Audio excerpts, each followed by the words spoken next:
In Jinyang Village, South Korea, villagers unearthed a Buddha statue during construction. Its eyes were covered in gauze, resembling a talisman for good and evil. The strong evil spirit may have startled the nearby crows when the Buddha statue was unearthed. The next day, the gauze over the Buddha's eyes vanished during transport, and a passing driver merely glanced at the statue. It felt like my soul was pulled away. That night, strange black rain fell, mixed with large hailstones. I saw a ghost face when I picked it up. The driver was hurrying to a tavern in the stormy weather. He experienced intense pain and itching in his eyes. When the boss approached him, he was so frightened that he collapsed. It turns out that in the driver's eyes, the boss at this moment is like a devil in heat. He beat up the boss violently until the driver was stopped by others and he could barely recognize the person on the ground as the boss he knew well. At the police station, the driver nearly broke his handcuffs, shocking everyone present. They were unaware this was just the start of the disaster. The black rain ruined the village's crops, and even the pond's fish were affected. Villagers gathered at the cultural center to discuss countermeasures. The village chief promised to assist with government subsidies and suggested relocating the Buddha statue to the village. It promotes the village's tourism. A female doctor in the countryside identified the Buddha statue as a ghost Buddha from the Goryeo period. Records show that a prisoner, guilty of many crimes, was beheaded on the first day of the lunar month, yet her head still roamed the temple. Her resentment was linked to the Buddha statue.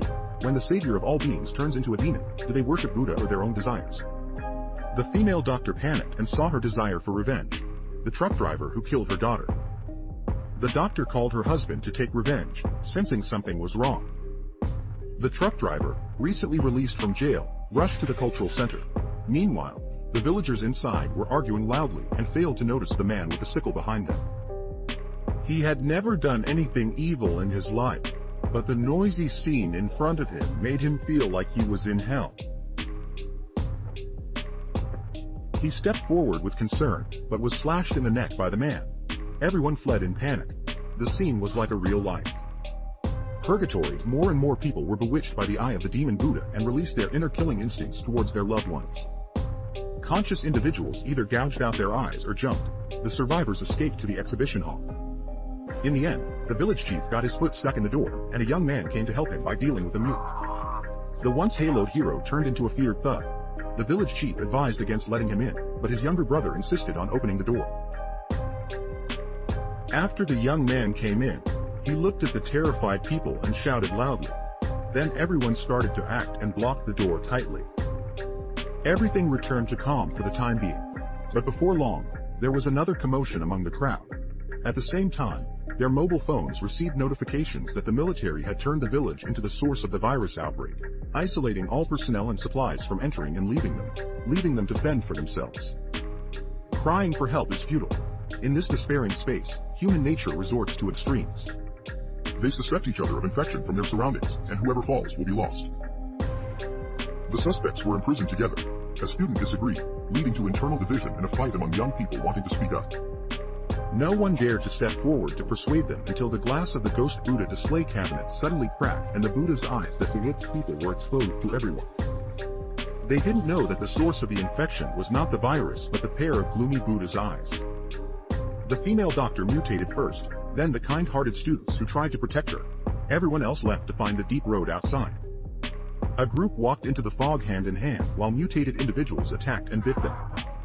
I don't know how many people were killed before they.